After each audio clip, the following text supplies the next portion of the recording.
I think we are live now. Let me just double check if we are live. If you can hear me, just type in the comment. Just type yes if you can hear me. Just checking on my phone if we are live. I think we are live. Yes. I think we are live now. Okay. So I'll switch off the phone. Today's Q&A, I will be answering the questions that you have been asking. And one question is always repeating and is always the same question. Although I have been answering this before, so I will focus more on this question, okay?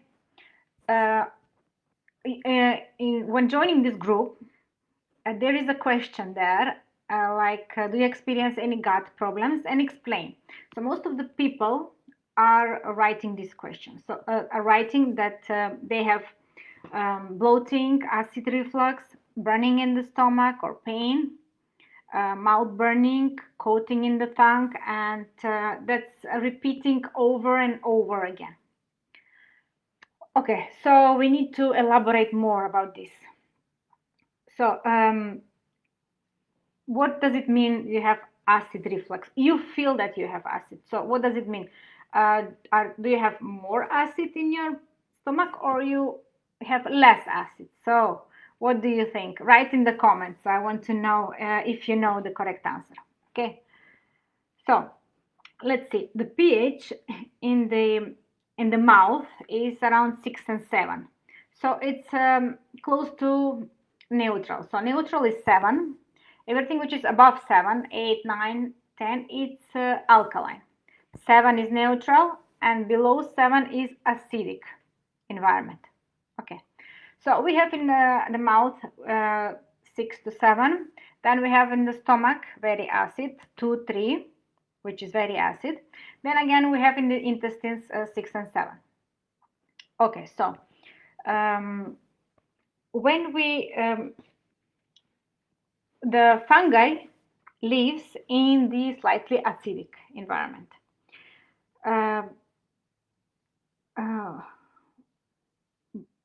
Which is 6 and 7, which is closely to neutral, but they thrive in the alkaline environment. So they favor alkaline environment. They cannot live below 2, 3, which is very acidic, and above 8. So they are in between. Okay, but if it's more alkaline, they thrive. Okay. So when we think we have more acid in the stomach, we take proton pump inhibitors or acid blockers, which is making the environment more alkaline.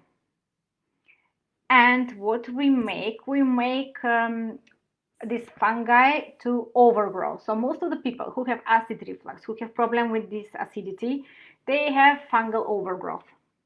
So maybe they have candida, they have yeast, they have some other symptoms like fatigue, they have itching, allergies, some symptoms like that, most of them. So let's go a few steps backwards. And I have already described this about the acid, and it's actually we are missing the acid. So we have less acid. Most of the people who have acid reflux, they are more under stress. They're under chronic stress because during the stress, our body doesn't produce enough acid, enough enzymes to digest the food. So what is happening? It's happening actually that when we eat this food, it stays longer in the digestive system in the stomach, and it cannot digest. There is not enough enzymes and acidic and bile and everything which is needed to digest and to dissolve this food. So it stays longer there. What happens in this at that time? When it stays longer, it starts to rotten and it starts to ferment. And when it ferments, it's make pressure, and it's putting pressure on the esophagus and the valve open, and the whole food comes into our mouth. So the problem is not that it's too much, that we have too much acidity, which we feel it's coming in our mouth. Yeah, it's acidic, but it's not enough that we need to digest the food that is in our stomach. So acidity means I have acid reflux means that you don't have enough acid in the stomach. Or while during the meals we maybe drink water, and water is alkaline. So we are diluting our acidity with the alkaline water, and we make it much more difficult to be digested. And then the food stays longer there. It's much difficult for the stomach to digest it, and it happens the same thing. So it ferments, it makes the pressure, and our food comes into our mouth, and it's burning the esophagus because that's very acidic environment, and it's making pain, ulcers, and it's damaging the gut wall. Okay, so the gut wall, it's very important. We need to keep it, it's a cell next to cell. We need to keep these tight junctions closed. Okay, we don't want to damage, because if we damage, all the disease happen from there. Okay, I go deeper in explaining all this process, how we create the leaky gut actually, in my 3-part video series. So if you haven't watched it, make sure you watched it. The link is above or below, and because it will not be available for a longer time, just for a few more days, and where I explain everything how the leaky gut happens. Okay, so I want to explain one thing, that we are all made from bacteria. That's finally the scientists have discovered that our body is made more from bacteria than human cells. Even the mitochondria is one cell organism, like the amoeba. So it's bacteria which is we have hijacked this bacteria to help us produce energy. So this is very important. We should cherish this, and we should take care of it. So all these bacteria, microbes, fungal, viruses, everything, let's say like in a perfect environment, they live in microbiome, which is called microbiome. It's like organism. Well, there is communication between them. They are sending signals, and they communicate. So the scientists have seen that checking one bacteria acts differently, but when they add another one, with their communication, they are exchanging genes, they're exchanging material, DNA, so they are talking to each other. So imagine there is a lot more bacteria, a lot more fungal viruses. They have their DNA, their genetic material, which they exchange, right? So let's explain. Now we go further to in the beginning of the food chain. When they spray the food, which is what we eat, right?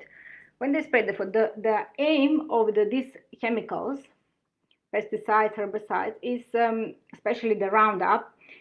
It's breaking up. It's not allowing the plant, because the plant takes the sun, the light, the oxygen, the carbon, the nitrates from the ground, and they produce the essential amino acids like tryptophan, tyrosine, which our body cannot make, and we need to take it from the food.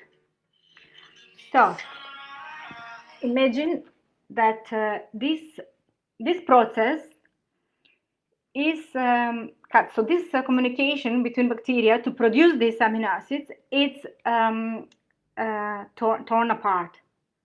So in the food chain, in the plants, this is not with these chemicals. It's not. It's making it vulnerable, and the bacteria cannot communicate. They cannot produce these amino acids. So when we eat this food, which is lacking these amino acids, we all know tryptophan is good for our mood, for our attitude, and for our positive thinking. So if we lack of this, then depression comes, right? So if we don't get the nutrients from the food, we think that depression comes from something else. No, it's actually from the nutrients which our food is depleted. It's sprayed with chemicals, and they're not producing the essential nutrients that our body needs. And then the person who has depression, they go to the doctor and they give them antidepressant. So antidepressant, they block the absorption of the serotonin, of the happiness hormone in the cells, so it's floating in the blood, so to keep you happy. So that's not the end goal that we want. We want these chemicals to be present all the time, and the cells to be happy, and for them to communicate. To prove this communication is, if you approach, let's say, the hot stove, and you by accident you come closer with your hand, and you immediately remove it, right, before you burned, right? So imagine, so the hand sends signal to the brain, and the brain sends signal to the hand to react, to move. So imagine how fast this signaling works. I will prepare soon one video especially for this signal, for these signaling molecules, which are very, very important. So all these nerves, they communicate between each other with the signaling molecules. So these are very important. So communication must be there. We cannot cut the communication between them. Okay. So instead of taking antibiotics, so the aim of this, taking the antibiotics and taking all this, of course, they're sometimes saving lives, but the aim of this is to kill more bacteria. So the more sterile we make our body, the more sick we are. So more antibiotics. In the last 50 years, since the antibiotics were invented, the more people are getting cancer, are getting sick. And by the way, the penicillin, the antibiotics, they're made from mold, from fungus.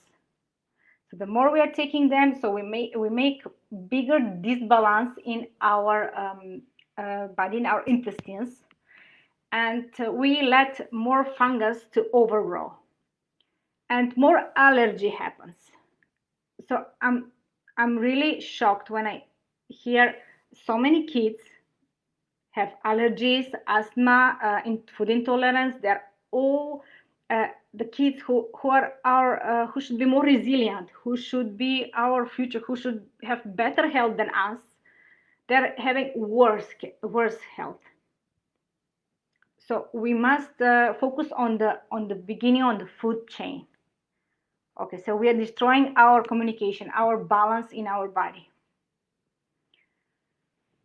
Okay, if you have any questions, Jan Ramsey, excellent advice. Thank you, Elizabeth. You're most welcome.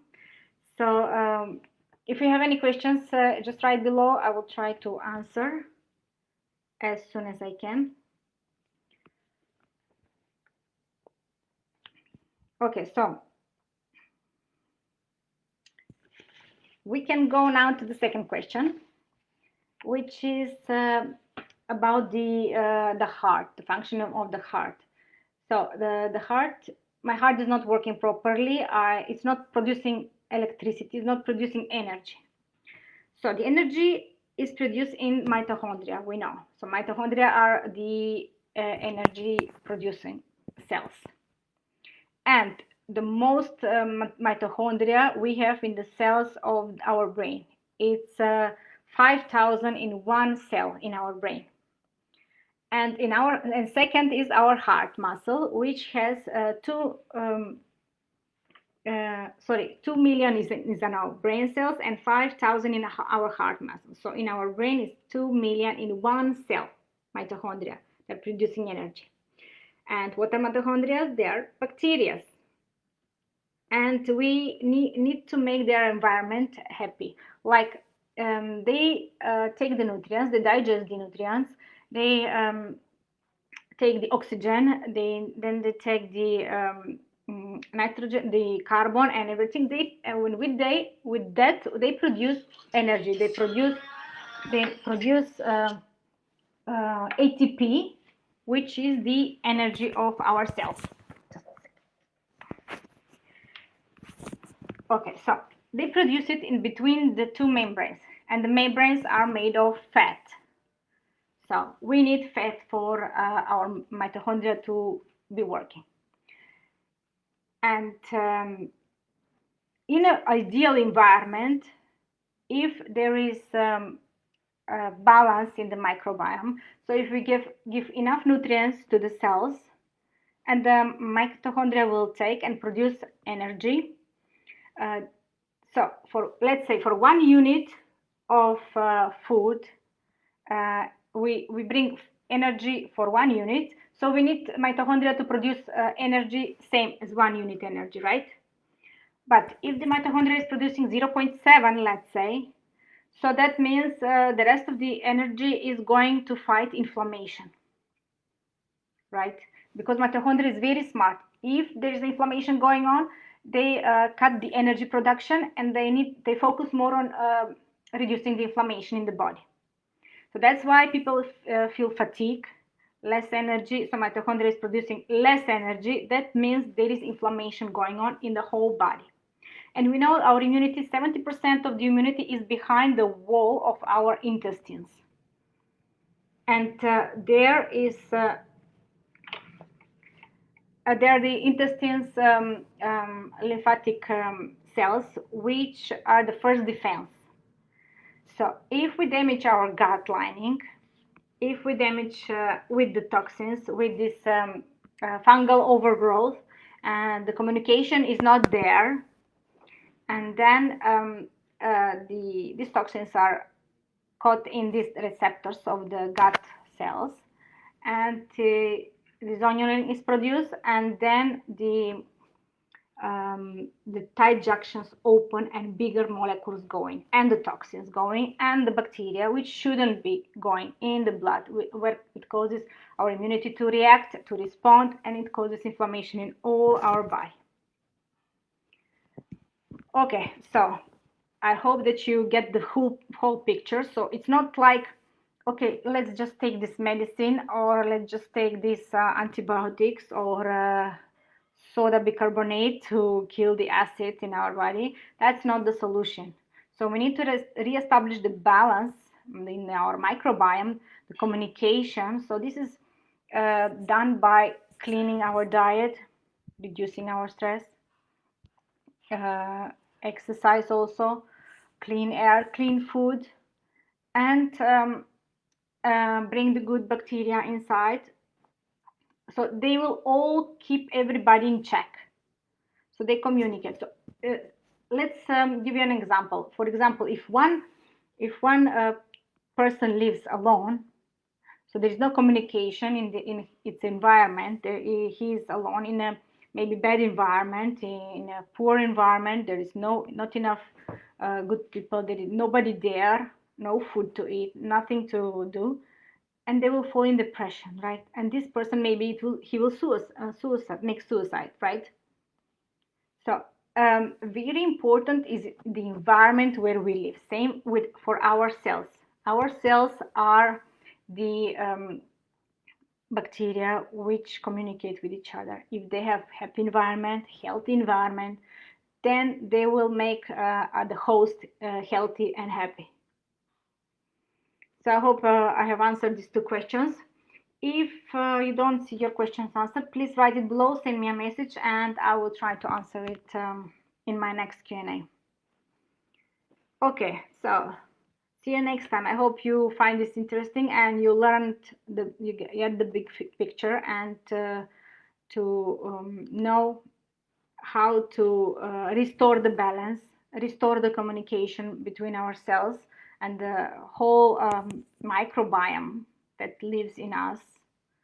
in order to keep us happy, in order to have more energy, in order not to feel tired, in order not to have any issues, health issues, especially for our kids. They are the most important. We need to take care of them, and we need to make sure that they live in a healthy environment. And the most shocking thing is actually what I heard, that these chemicals are water soluble. And when they go to the earth and they go in the rivers, in the lakes, sea, and they evaporate, they go in the clouds and they are dropped. When it's raining, it's dropping the same chemicals everywhere. So our soil is completely killed. I mean, it's destroyed. The top layer of the soil is destroyed. So we need to protect our planet. We need to protect our soil for our kids and for the generations to come. Because 1974, there was one kid in 5,000 kids with autism. Now it's 1 in 4. Sorry, 1 in 40. And they predict in 10 years it will be 1 in 3 kids. So imagine, the best thing to cripple a nation is to make it sick. Not to kill it, but to make it sick. For one child which has autism, there should be 2 people taking care of it. So there is less production in the world, less production in the society. So we are making, they predict the global warming and fuel exhaustion, and but they didn't predict that so much money from our GDP will go for the healthcare, because the people are more and more sicker. They have more and more diseases, and they cannot solve this problem. We are searching for the solution. We are searching like which medicine or which supplement to take, but that's not the answer. So I hope you like this video and you will get the full picture and do some action and start the clean diet, start doing all the good things, avoid, eliminate the toxins, eliminate everything which is damaging your system, your bacteria, your good healthy cells. And our body is very smart. It will notice immediately, and it will take that into action and give the benefit and give you back the benefit. And it will clear up and it will give you more energy, believe me, because I have gone through all of that. You can listen to my story in the 3-part video series if you haven't watched it now. I also have Q&A session at the end. I'm answering other questions there. And let me know if you have any questions that you want me to answer in my next Q&A. Okay, see you next time. Bye.